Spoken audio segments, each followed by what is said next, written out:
You remember how I was saying that the GTR was done, we were finished with it, we were gonna send it back to its owner? Well, yeah, it's still here. But we have the incredible opportunity to rebuild a turbo. So let's get to it.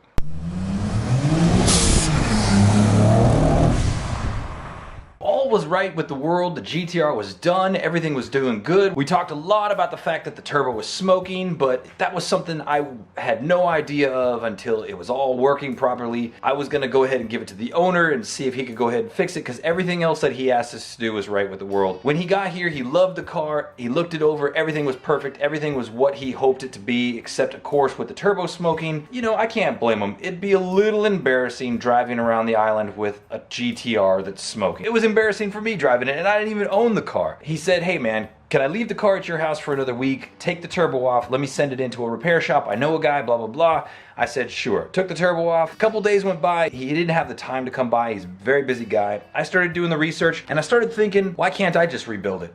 I've never done a turbo before, but it seems like a pretty easy process. It's just a mechanical thing. Like any other mechanical thing, you follow instructions, you do everything to specifications, it should be a no-brainer. So, started doing some research and I picked up this rebuild kit for about 150 bucks. And this is what we're gonna use to rebuild the turbo. Now you can see it's already been taken apart. We're gonna get to this, but before we do, a little bit more housekeeping stuff. Let's catch up on where we're at. The Z. Well, before the Z. No, the Z. Nothing's happened to the Z, man. The Z has been in a period of waiting, and that's because some other things have been going on this last week, but we finally got the last piece to our fuel system upgrade in, and that is this Aeromotive fuel filter. So this is here now, good to go, internal element. I think it's a replaceable element. So everything is good with that. Our fuel system is ready to go. Awesome, fantastic. Why haven't I done anything on either car in the last week? I had a death in the family. I had to fly back to the mainland for the funeral. I was there for about a week, not only to attend the funeral, but also to take care of some family problems. And yeah, so everything went good with that. Thanks for any condolences you want to offer.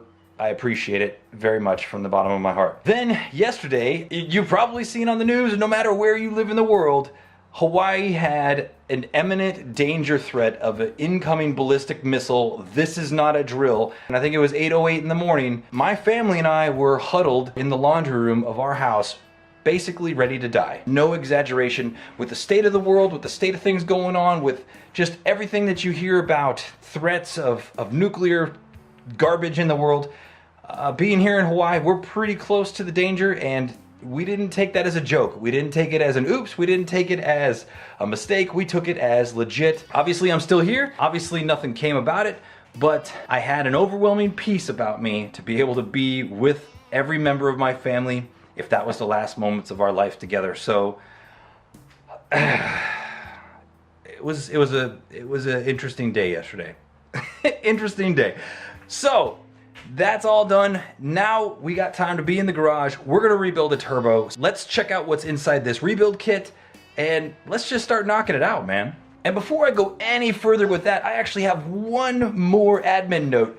Hopefully you see an incredible increase in the sound and the picture of this vlog today, and that's because I finally have a new, not a new camera, I finally have a camera, man. Like, all this time, I've been doing this vlog with my cell phone or my daughter's little point and shoot camera, and now I legitimately have a real camera. So I'm gonna switch to the iPhone real quick so I can show you my camera, and then we'll continue on. So yeah, this whole time, or more or less this whole time, I've usually been recording on my phone. I'd say about 50% of this vlog has been on my phone, and if it hasn't been on my phone, it's been on my daughter's little camera, and my daughter's camera broke, but yeah, I finally have a camera in, so check this out, man. So I went ahead and purchased the Canon EOS M3. It's kind of an old version. I don't even know if it's in production anymore. One of the big reasons why I purchased this one is because it has an external microphone jack. Not a lot of cheap mirrorless cameras have the microphone jack built into it, so that was a definite plus. All told, it was like 500 bucks, but that came with a bunch of extra things. One other thing about this camera, and unfortunately this microphone's in the way, but this, and it'll actually go all the way up flush, but because the microphone's in the way, you can't tell. So if I'm vlogging like this, I can actually look just above the camera and see myself, so there's none of that weird sideways looking stuff. So far, I'm really impressed at the results that it's rendering. So yeah, let me know what you think, man. Let me know what you think. Okay, back over to the new camera. Enough dilly-dally, let's get to the turbo. I ended up buying this kit off of eBay, but it's not the eBay kit. When you look on eBay, there are going to be two different kits that you're going to see. There's one that's about $59 and there's one that's about $159. Now the $159 one is going to be genuine Mitsubishi parts. The other $59 one, I believe they're replacement parts, but I don't know what they are. But anyway, if we open up this box, it's just packets and packets of goodies and all the replacement parts for the entire interior of the turbo. If you're going to buy a replacement kit, this is the serial number. So a TD08 genuine kit, rebuild kit, that's the serial number. As you can see, I went ahead and took the turbo apart, left the exhaust housing inside the GTR with the turbo blanket and everything that's on there. Just, yeah, it's easier to leave it that way. As for this side, easy to take this off. All I had to do was compress this ring here, and the housing just kind of came off this side. So we need to go ahead and start stripping down this center housing. And the first thing that we're going to do to that, we're going to find a way to hold that while we unscrew that, and then we should be able to take the front side compressor fan and the rear turbine fan with the shaft out. After that, we'll start to see the seals. We'll start to get to the pieces and parts that we actually need to replace. As soon as I pop the seal on this turbo, I can just smell the burnt oil. It's pretty bad. You can see this seal is extremely worn. There's like hard, crusty, burnt oil on here. Everything looks good with the shaft. There's a little bit of discoloration here, probably just from burning, but everything looks pretty good. You can see the extreme buildup of burn oil inside the heat shield. Here's just another bushing. It's just very crusty, like crusty bits. It's just it's been leaking oil and burning it and creating carbon for a long time. Also, you see, look at that. See that extreme amount of crusty, burnt oil and deposits that are building up here? Incredible. The good news is that we totally called it. Like, it's definitely leaky seals in the turbo. It never hurts to just double check everything that you're doing. If you remember right, we checked for a blockage, we checked for a lot of other things. That's all important. It's all part of the troubleshooting process, just to be thorough. And I'm gonna get cleaned up a bit, and then we'll start working on taking apart the center cartridge of this.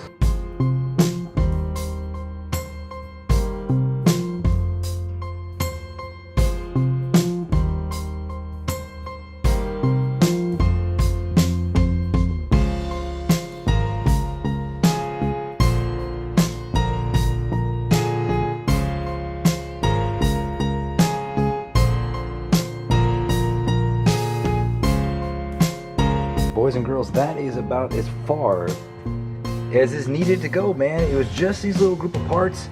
The center is now pretty much stripped down as far as it's gonna go. And now it's just a matter of going back in reverse. Well, first we're gonna clean this up and then we're gonna go back in reverse.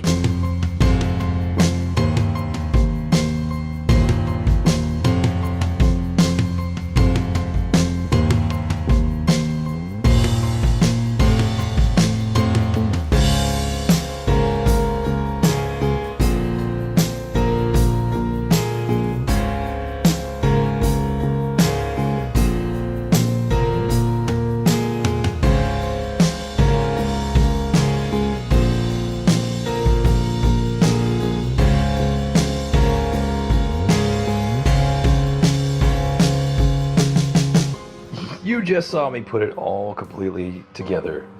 And now it's all completely apart again, man. Oh, sometimes a universal rebuild kit is not universal. This said it was made for a T78, but there are obvious differences, and let's go through a couple of them. First thing is the heat shield. This is the new heat shield. Can you see the indents from the turbine fan? Yeah, that's because it is too big. Once I compared them side by side, the two heat shields, this one was actually taller, so it was touching the turbine fan, and actually once the thing was tightened together, it wouldn't even turn. Another thing, once I put the compressor side wheel on, it would not allow the actual compressor side housing to come on correctly. If you look ever so slightly, you see how it bevels out right there? This is some of the old internals, and you could see how it bevels downward. And the new one that we got as a replacement does not do such a thing. Another thing that's different is this has a 2-piece thrush seal, and the original was just a 1-piece. And when you put all of that together, this one's actually taller than this one. So when it comes to the actual center part, we're not going to be using the new deflector and centerpiece. Big thing is the new bearings, the new seals. As long as all of those are replaced, the gaskets, all that other stuff, reusing some of the other hard parts should not be a big deal. I think we're going to be just fine. And now it's sitting flush. Big difference, we're on the right track now. So note, if you're gonna use this kit, everything in this kit is valuable except for these pieces right here. You will definitely have to reuse what you got. I'm gonna have to write the company about that and just see what the deal is, because again, they do advertise this as a rebuild kit for the Ready T78. You guys have already seen me put a turbo on a car before, so I'm gonna get that back together. Why don't we just come back together when it's time to start the car?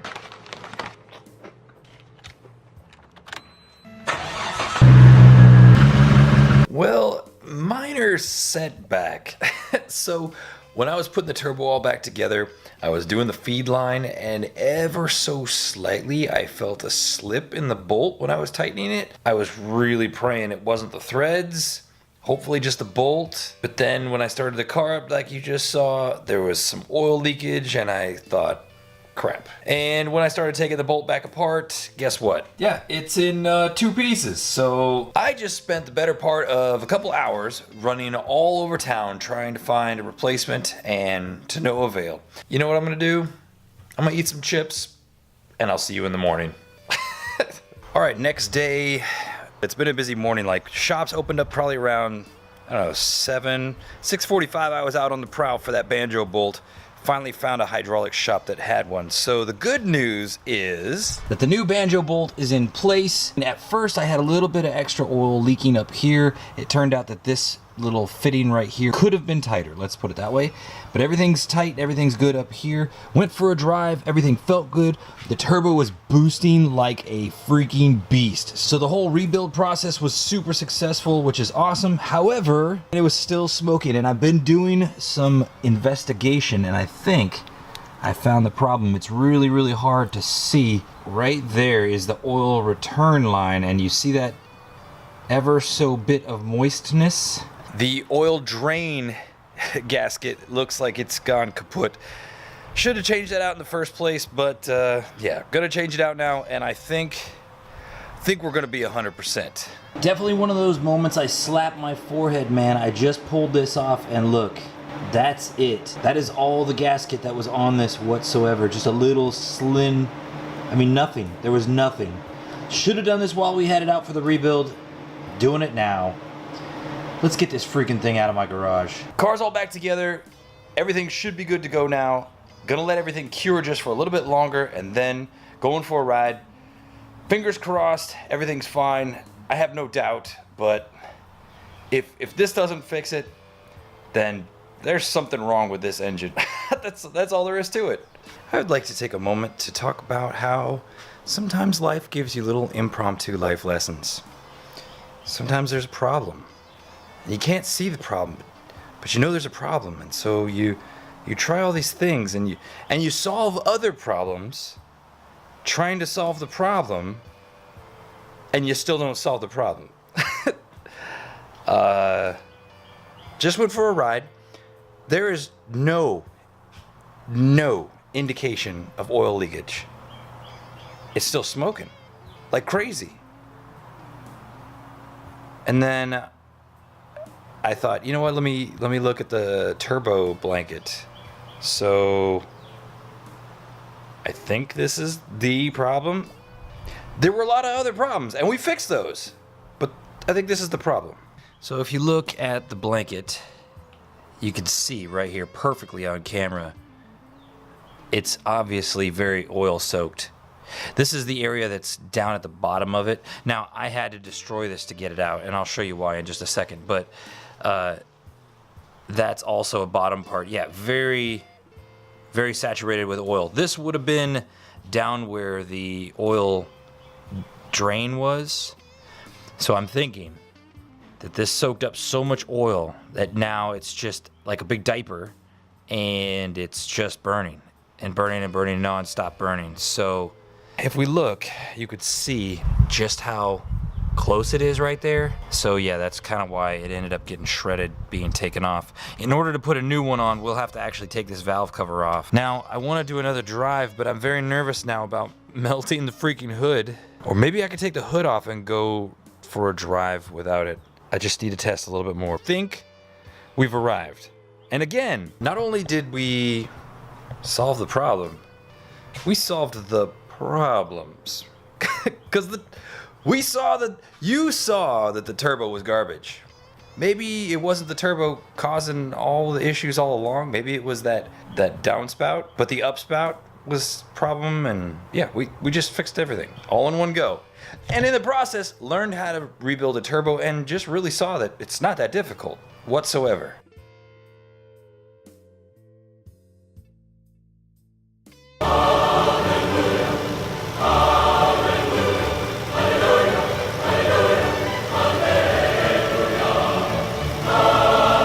I freaking spoke too soon. I don't know if you can see. Little tiny bolt. Where are you? There. There, you see it? It just dripped and then it smoked a little bit.